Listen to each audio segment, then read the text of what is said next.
Hello fellow scribes, welcome to another booktube review. I'm at that stage where the hair is too long, so it just starts going flat. I have very weird hair. When it's cut shorter, it's all wavy and bouncy, and then when it starts to grow, lengthen, it just goes flat. Then it's never even, like one side curls and the other side swoops. It's a mess. As always, like, comment, and subscribe. Follow me on all the socials. Today's drink, we're actually going with a mead this time. And it's from one of my favorite local meaderies here. The flavor is called Hera's Orchard. It is a mead that combines peach and apricot, and I absolutely love it. This is actually one of my favorite flavors. I've had it before.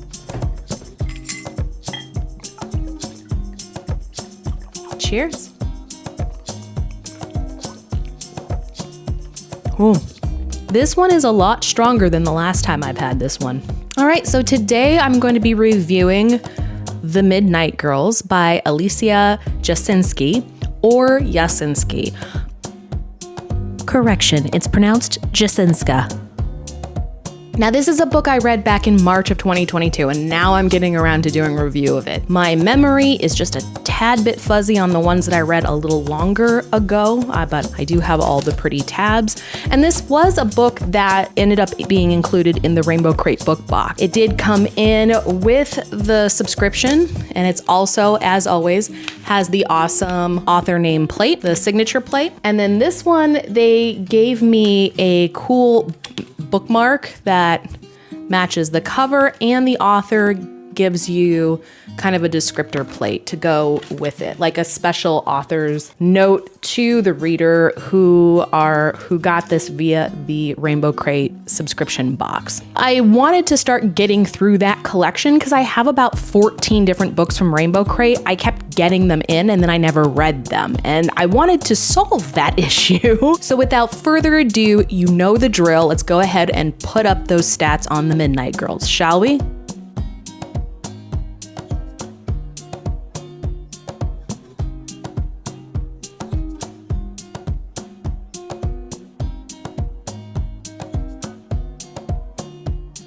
Quick warning, there will be spoilers mentioned in this review. So if you've not read the book and you don't want to be spoiled, go ahead and shut this off, go read The Midnight Girls first, and then come back. The Midnight Girls takes place during an alternate universe fantasy setup to like 18th century Poland. All of the names and locations are Polish, and even though my surname is kind of a chopped up version of Polish, I am not very good at being able to say all the words and the names and things like that because I have a really hard time reading consonants that are supposed to be silent or emphasized versus not. Like, it doesn't, for me, Polish doesn't have an obvious flow to it when you're reading it in a Romanized alphabet.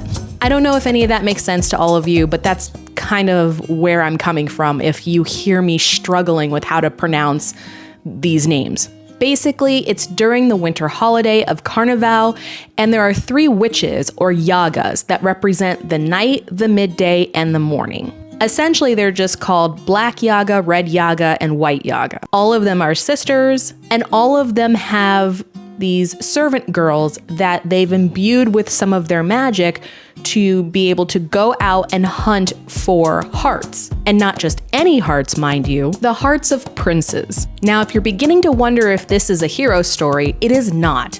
The author herself even admits on her note card that this is meant to be a villain's tale. The 3 girls, you could kind of propose that they are victims of circumstances based on their stories or backgrounds, at least with Marynka, who is the main protagonist that you end up following the most. It seems like she was put in a circumstance where she was about to die, and the Red Yaga kind of brought her back, gave her a second chance at life, imbued her with magic, and gave her this whole new world to work with. So in some respects, they're villains, but in most cases, the girls that this story follows aren't technically villains by choice, at least not initially. But each of them kind of follow follows their own mindset on how they feel about being in these positions as these magical servant girls to these yagas. Predominantly, this story tends to follow Marynka the most, who is also known as Midday, as she serves the red yaga. Now, there's a reason why the yagas and the girls have these names that are associated with the time of day and night. It's because when that time happens, those individual girls will have their powers amplified. As far as if it's the middle of the day, Marynka benefits the most. Beata, the girl who serves the white yaga, her stuff comes from the morning, and thus she is nicknamed Morning. And then Zosia is midnight, and so because she serves the black yaga, and so therefore at nighttime her powers are the strongest. So there is a day-night connection to their powers, and that does come into play throughout the course of the story. Now, the actual summary, because the first several chapters kind of sets up the scene for you. It's trying to give you that feel, that alternate universe of Poland and how this fantastical world of magic takes place. But the real story begins when Marynka is given the mission by the Red Yaga that they're going to go into the capital, the heart of their country of Lechija, to go and capture the heart of a prince.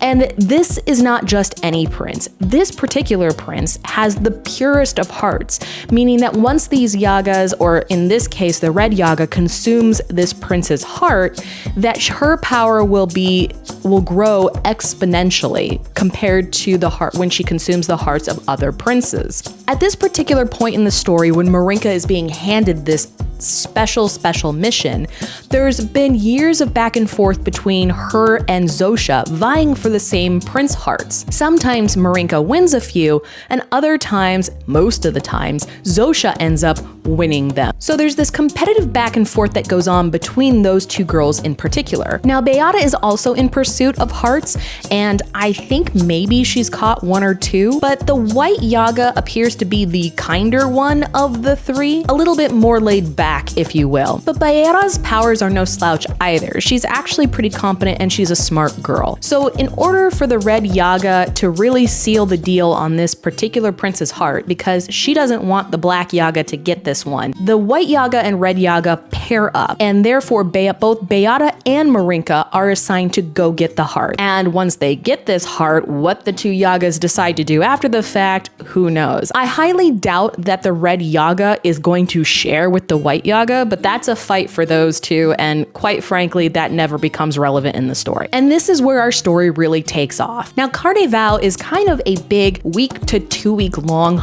winter celebration. There's dancing, outdoor activities, snacks, wassailing, and so the girls are going in pretty much in disguise amongst the revelry while they're all trying to hunt down poor Prince Yusuf. Before they reach the capital, Marynka and Beata end up having to requisition a sleigh to the capital. They have to get there. And during that time, they run into this girl with long silver hair, and her name is Zosia, and they end up taking the sleigh ride together. Now, this is when Marynka and Zosia kind of first meet as individuals. However, they don't know who each other are at this point. Zosia doesn't know that Marynka is midday, and Marynka doesn't know that Zosia is midnight. They kind of get to know one another just as people, and even in that respect, they're still very competitive with one another. This book really emphasizes on the competition between two villain characters vying for the same goal. So I won't wax poetic too much until we get more into Marynka's character analysis on that front. But in any case, they end up taking the sleigh ride together. They kind of bond a little bit, and then they go their separate ways because the hunt has now begun. And then antics ensue. Eventually, identities are revealed. Zosia is midnight, Marynka is midday, and apparently those two types of servants in particular are not only very competitive, but there's this unspoken attraction.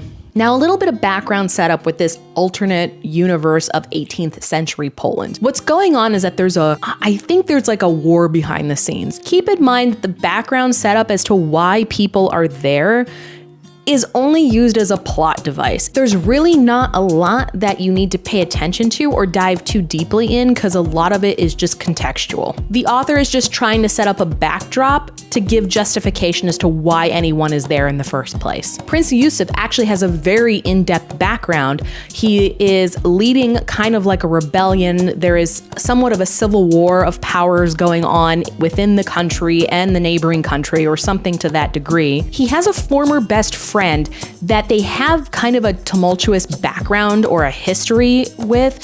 Kaitan specifically ended up backing his family, who were the head of the rebels or the betrayers of Yusuf's family. And so there's that animosity, that betrayal or bad blood between those two, yet Kaitan stays at Yusuf's side every step of the way throughout this story. And there are, like, in a way, it's kind of sad that it's not focusing on those two, because there was way more romantic tension between those two characters than Marynka and Zosia. And I'll tell you why. I know I'm gonna have a lot of the sapphic people coming after me for this, but here's the scene that sealed the deal.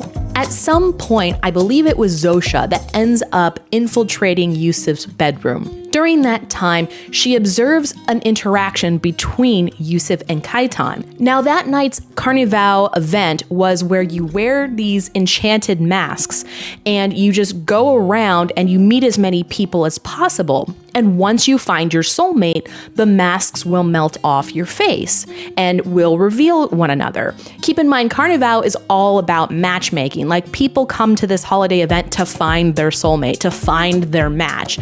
And first off, I just absolutely love that whole process. It's actually kind of cute because Beata wears it and then tries to look to Marynka to see if the two masks would melt, and they don't, and she's disappointed, and my heart kind of broke for her on that front. So I'm sorry, Beata. I was rooting for you. So Zosia is witnessing kind of I wouldn't say it's a fight, but it's a verbal altercation between Yusuf and Kaitan. They're dredging up the history of Kaitan's betrayal, of supporting his family for the rebellion, and a little bit of back and forth goes on. And then there is a certain point where, as Kaitan is pouring his heart out to Yusuf, their masks melt off their face. However, they're so engaged in this argument that neither one notices what's going on. For me, that is the most powerful romantic scene that's in this entire book. Meanwhile, the back and forth between Marynka and Zosia is cute, but it doesn't have that same punch that Yusuf and Kaitan have. It doesn't have that same level of chemistry, at least as far as how I feel about the whole thing. There is definitely a chemistry going on between Zosia and Marynka overall, and I'll get into that. For me, it's not romantic, and I'll explain why. So let's dive into Marynka first, aka Midday. Marynka is a very hard-headed, driven, and extremely competitive individual. She literally wants nothing more than Red Yaga's approval. And for years, she's been striving for that acceptance from the Red Yaga, and it never goes away. Even in the final third act, when a bunch of plot happens, even in the face of everything that goes on, Marynka's ultimate priority is to prove to the Red Yaga that she is the best when it comes to doing these missions. So keeping that in mind, when she comes up against Zosia, or Midnight is what she's only known this girl for years on end, Zosia is the only one who is better than her. So when she engages with Midnight during these competitions for hearts, Marynka finds herself being outsmarted, outmaneuvered 9 times out of 10 by Midnight. And this goes on for years. So this has fostered an unyielding drive in Marynka to eventually usurp Zosia, or Midnight in this particular case, as one of the best servants for the Yagas between the three of them. And that's what makes Marynka's character a little two-dimensional for me. At no part does she really grow throughout this story. Her goals and priorities are still the same at the end of the book as they are at the beginning of the book, despite what's happened between all of them. Meanwhile, Zosia is a completely different situation. We actually get more glimpses of humanity in Zosia's scenes. At At first, she seems to be the standoffish character, and then when you find out that she's Midnight, you're kind of like, okay, here it comes, like this wonderful competition back and forth between these two. And it is. Throughout the entire course of the book, they're still in competition with each other at all times, and most of the scenes play out as a competitive scenario between them. They're constantly fighting between each other, and while there are hints to some romantic tension between the two, it really gets deflated in the third and final act of this story, which is why it doesn't play out for me as much of a sapphic romance as a lot of other people are picking it up to be. Because while Zosia has grown and wants more from her life than where she's already at, Marynka is perfectly content being who she is, what she wants, and she still wants the Yaga's approval, even after everything in the third arc goes down. And the ending doesn't even feel like an ending. The story itself is just kind of a snippet of a glimpse in the life of these three girls and the chaos that they sow when they're going after all these hearts that belong to different princes. For me, I would have preferred that this book actually be told from Zosia's point of view predominantly versus Marynka. Now, the story does bounce back and forth a little bit more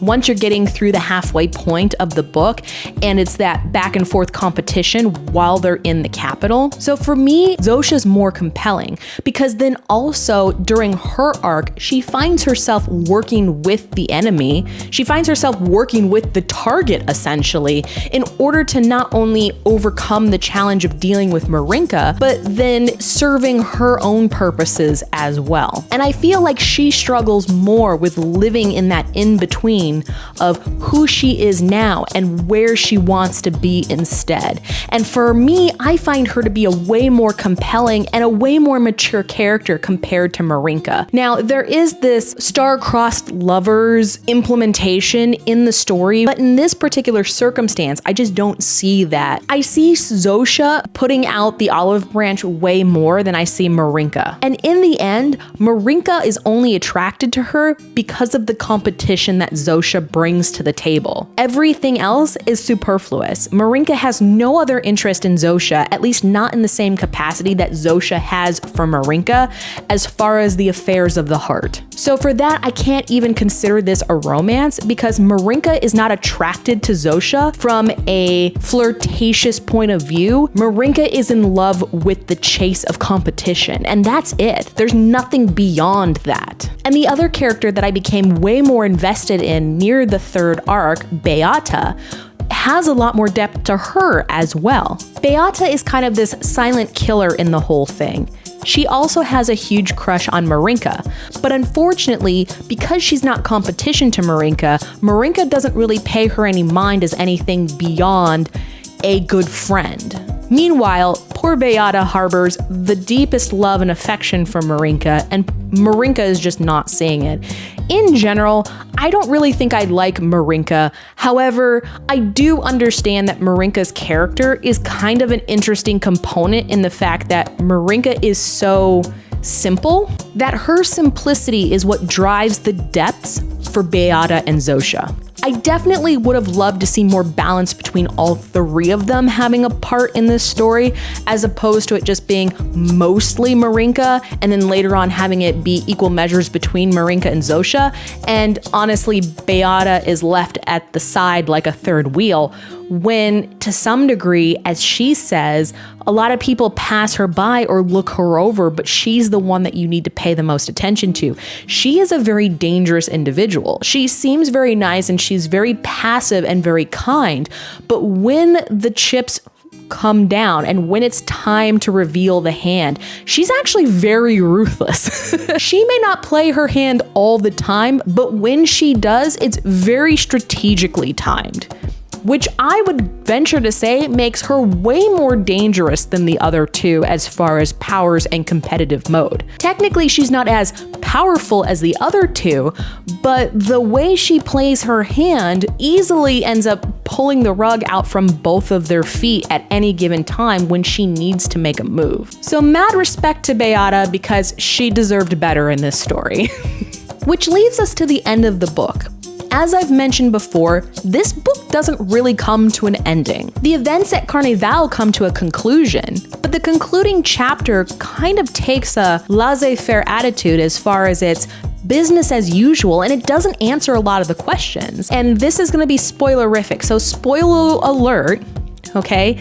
They don't really get into the war situation. They don't really get Yusuf's heart. There doesn't seem to be any repercussion for having Red Yaga die. And from the looks of things, it seems like the White Yaga just takes on Marynka as another pet so that her and Beata can continue to go about their daily lives. Black Yaga gets another assistant, and this time it's a boy. And Zosia is out there just doing her thing. So my personal opinion is that this book could have been an epic fantasy, just an epic one-shot fantasy. And it could have definitely been bigger and longer than this. Now, in the author plate, it does put into explanation as to how the author conjured up this story, and it was kind of just this quick combination of ideas that she just wanted to tell this story about two villains and what their romantic interaction would be. And I feel that she really hits the mark on that front. If anything, I think she should have gone further with it. What happens in the aftermath of Karnawał? There can have been a whole second arc to this book that actually plays out the war, plays out how Zosia might have been involved, plays out the repercussion of the Red Yaga dying, and now maybe the recalibration of how the White Yaga goes up against the Black Yaga. I feel there could have been more. There were a lot of unanswered questions that I had by the end of this book, but I don't really think that the author was really going for that epic tale. She just wanted to tell this one story, this one little snapshot of life. And so in a way, this kind of gives this book more of a slice of life feel than anything in particular. But I definitely would have loved to see it be pushed further than what it provides currently. So what rating would I give this book? For me personally, I think it would still be a buy. Now, I wouldn't be going about rereading it, but I definitely like it, and maybe I'll come back to it at some point again to just enjoy the vibes. This is very much a vibes book. Because it doesn't really have any conclusive ending, it's best that you just go in and enjoy the ride. The author definitely has a great premise and a setup. I just wish she would have gone further with it. Especially when people are reading authors like Sarah J. Maas, where a lot of those books are big monstrosities. I feel that the author could have gotten away with another 200 more pages and given it a real proper ending to round out the entire story. But in the end, I can kind of understand where the author just wanted to just tell a vibe story and roll with it. So it does hit its mark, and I do believe that this is a good, solid staple on the bookshelf. Maybe if the author's feeling up to it, I would love to see an additional installment from the stories of Yusuf and Kaitan, because like I said, for me, I was getting way more romance vibes from those two guys than I was getting from Marynka and Zosia. In any event, do you agree? Disagree? Leave your comments down below. Don't forget to like, comment, and subscribe. And don't forget that you can purchase my high fantasy adventure novel, Key of Arcandus, at any online major book retailers, or you can go to your local bookstore and they can order it from their distribution channels for you. Have a great rest of your day, and I will see you again next time. He has a best friend named Kaitan,